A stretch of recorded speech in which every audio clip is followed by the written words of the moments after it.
All right, today we're going to be talking about the right to vote, and this is the final lecture in this series. And we're going to go ahead and take a look at your key terms. All these should be written down. Most of these we're going to get to in depth. So just remember, independent in this case is you are not affiliated with any of the major political parties. So in the United States, if you're not a Democrat or Republican, then you're considered an independent.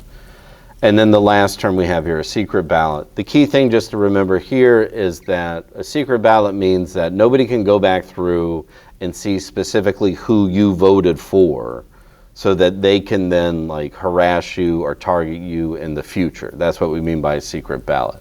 The vote counts, your name is not attached to it.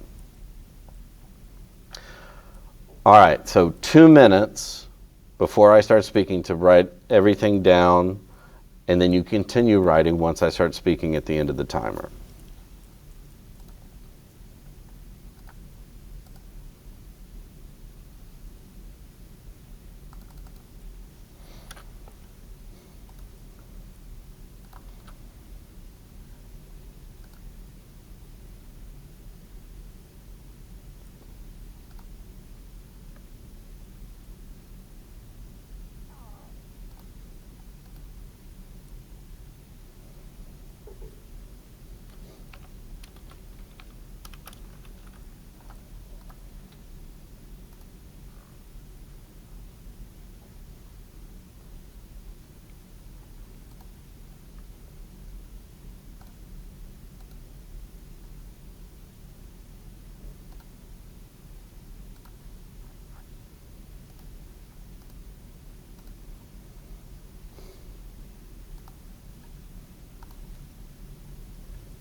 Okay, to start off with the right to vote, first as you always have to be registered. So you have to go through the registration process. If you don't, then you will not know where to go and vote.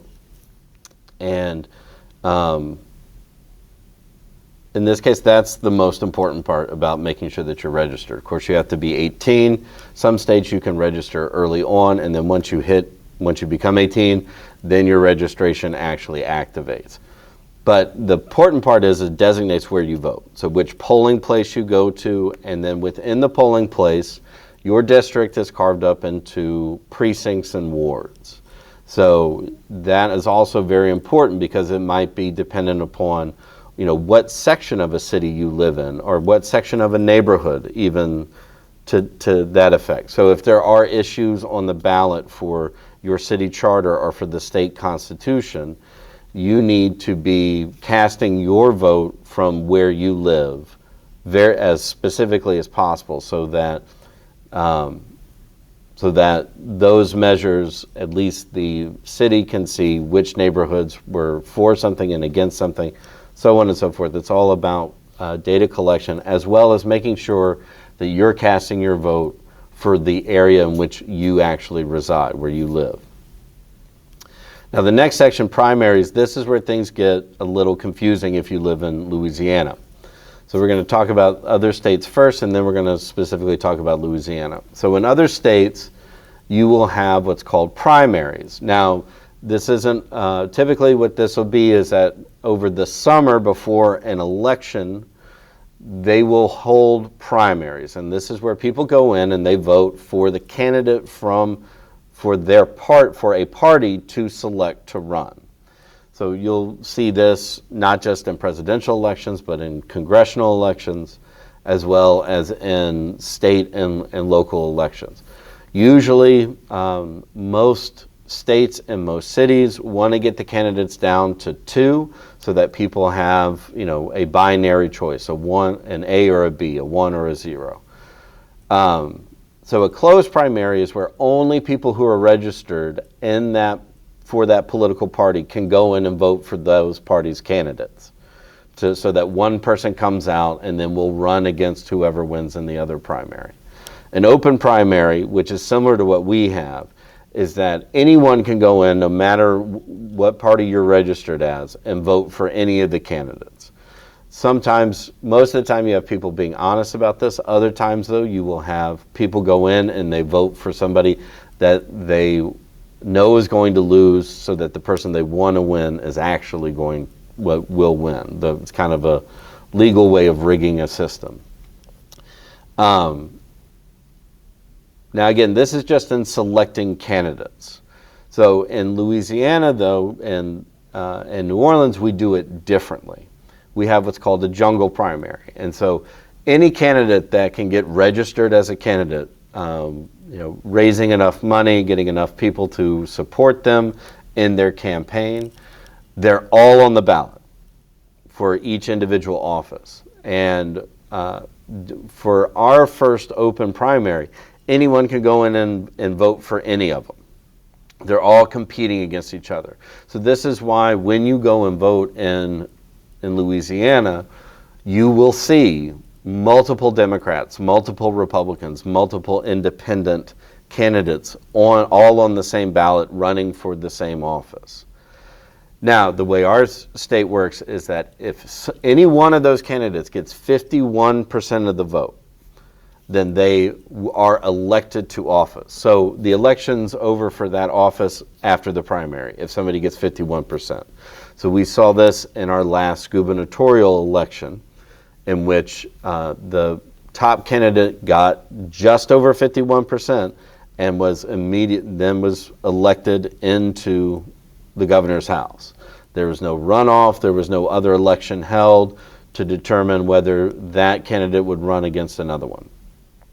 Now, if no one gets that 51%, if nobody gets the basic majority vote, then there will be a runoff election between the top 2 candidates.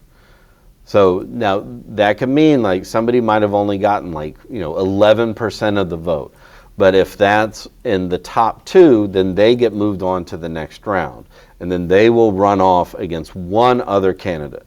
So all those other candidates are gone, they're out. And then it's only the top 2.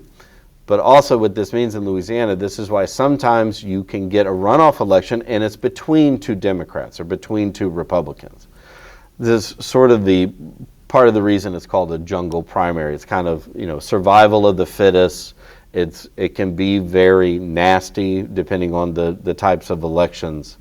But this is only for state and local offices. This is not for the president. There are separate primaries held for the president in the state of Louisiana, and that's in the summer of a presidential election. General elections, and that's where everybody votes. So typically that falls on the first Tuesday of November, and each year, every 2 years, there's going to be a congressional election with 1 or 2 senators running along with all the House members. And every 4 years is a presidential election. But that's where everyone in the country is voting in a general election. Again, 2 minutes, don't pause the video, write down as much as you can. You can continue writing once I start speaking.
All right, sorry, there was a lot going on there. All right, the last part in terms of presidential elections and or regular elections is that there are independent candidates. These are somebody who are not affiliated with the major parties. So here in the United States, it's anyone who is not a Democrat or a Republican. If they aren't registered with that party, they're considered independent. So they have to raise their money on their own. They don't have the Democrats or the Republicans to help them raise money. And they have to do all the campaign things typically on their own. So it's a very challenging process. So that's why we don't have a lot of independent candidates. So most of these candidates, though, if they do run, will run with a minor political party. So you have pictured on the screen here Jill Stein, who is on the right. She has run for president a couple of times under the Green Party, which is a political party that is focused on environmental issues. The other person pictured is Ross Perot. He did it a different way. He ran back in 1992. And he did fairly well for an independent candidate, didn't come close to winning, but he wasn't affiliated with any political party, and all of his campaign funds came from himself, other than what people would normally donate. But running a presidential campaign or any campaign takes a lot of people, takes a lot of money. So to do that on your own without any help from a larger political organization limits the amount of independent candidates that we usually get. Now, the actual voting process, there are different aspects to that.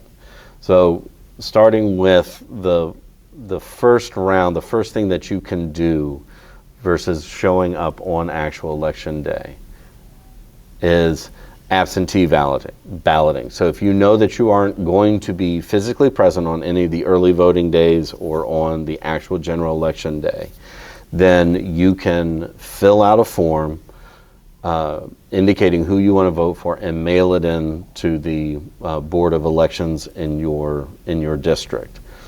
And then, of course, then your vote will be counted on election day.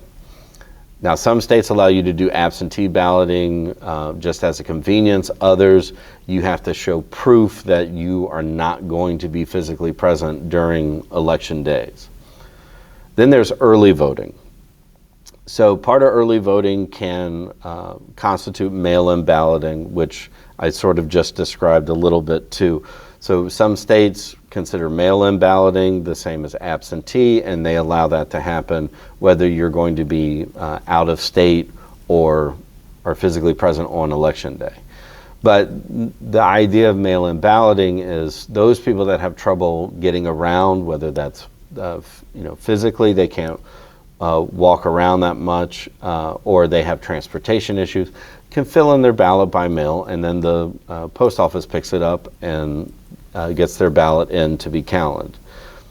The one that you normally hear about and you see is early voting. So polling places, not every single polling place, but limited polling places are open on days that are convenient for people to go in and vote, whether that's, and typically this is because most everybody works on a Tuesday when general elections are held.